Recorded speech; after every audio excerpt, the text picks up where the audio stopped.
Pero ako po yung unang dumating sa hospital at sinalubong kaagad ako ng doktor. Sinabi sa akin na ginawa na daw nila yung lahat at dumating daw yung kapatid ko, dead on arrival na. Parang sa isip ko, mukhang hindi na 'to joke, sabi kong gano'n. Tapos nung nakita ko talagang wala na siya, wala na talaga.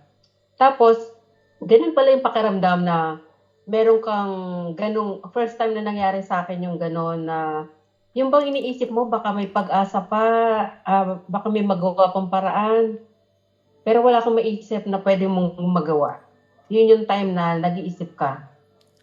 Dumating yung kapatid ko, tinanong ako kung ano yung ginawa ko. Sabi ko, anong gagawin ko? Wala. Dapat daw hinila ko yung itlog ng kapatid ko. Hindi ko alam yon. Wala po akong alam sa mga ganon. Hanggang sa nalibing na po yung kapatid ko. Ngayon, meron po ako inattend ng seminar sa RF3 din. At doon ko po narinig yung testimony na yung nasa hospital siya, namatay, tapos dinala na sa morgue.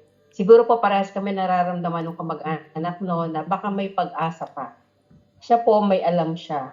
Alam po niya yung Formax, ang ginawa po niya, hinalo niya sa mineral water at ipinainom doon sa patay. Yung patay hindi pa po nagagalawan. Siyempre medyo matigas na siya, kaya hinagod po sa leeg pababa yung tubig. After 30 minutes, umubo yung patay. Hanggang ngayon buhay. Nung narinig ko po yon, sabi ko, pwede pala yun. User ako ng product year 2020.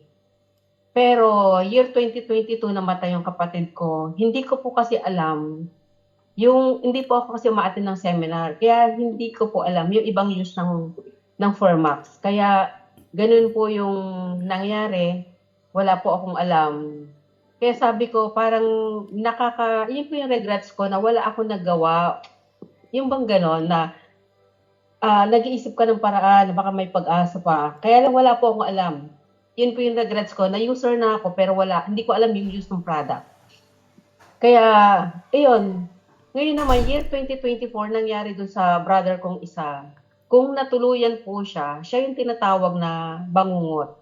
12:00 ng gabi, narinig ng sister ko na umuungol siya, ginising siya, nagising po siya, dumilat yung mata niya, pero yung bibig niya, nakaganon lang, na hindi makapagsalita, pawis, naninigas. Ganun po siya. Nung sinabi po sa akin, takbo kaagad ako, pinahiran ko siya ng Formax dito sa temples, sa leeg, sa dibdib, saka dito lang sa left side lang ng pulse. Sabi ng mama ko, dali na daw sa ospital. Inilabas siya ng bahay na diretsyon-diretso yung katawan niya. Pagdating namin ng hospital, doon po nakita lalo yung senaryo na pagdating mo ng hospital, uunahin yung fill up ng form, lab test, CT scan. Pag tinanong mo kung bakit nangyayari sa kapatid ko, wala silang isasagot, sabihin nila, hintayin natin yung result ng mga lab test. Sabi ko sa sister ko, pahid lang siya ng Formax. 3:00 ng madaling araw, nag-uumpisa ng ma-deform yung mukha ng kapatid ko. Sabi ng kapatid ko, hindi ito papayag na ma-deform yung mukha niya. Ang ginawa daw niya, pinindot niya yung bibig at bumuka yung bibig at dumakot na daw siya ng Formax, inilagay niya sa loob ng bibig. After ilang minutes, sumuka yung kapatid ko. Nung makasuka siya, itinanong niya kung nasan siya. Doon pa lang siya talaga nagkaroon ng conscious. At 11 o'clock ng umaga, lumabas na sila. Yung mga result ng mga test sa kanya, negative po siya. Imagine nyo, kung siguro wala kaming Formax noon, alin sa dalawa, paralyzed yung kapatid ko, may problema siya sa katawan niya. Yung kapatid ko po, isang tattoo artist, mahilig mag-hiking. Nagagawa pa po niya yung nagagawa niya. Normal po siya, walang na-damage sa kanya. Yun po yung napakaganda na masasabi ko lagi kapag nag-share ako, napakaganda na meron tayong alam na pwede man lang nating may apply, lalo na sa panahon ng emergency. Kasi yung kapatid ko, hindi ko naligtas yung isa, itong pangalawa naligtas ko kasi nagkaroon ako ng knowledge dun sa product. Yun po yung palagi namin sinishare na napakahalaga na meron po tayong alam. Yun po, yung share ko sa inyo ngayon.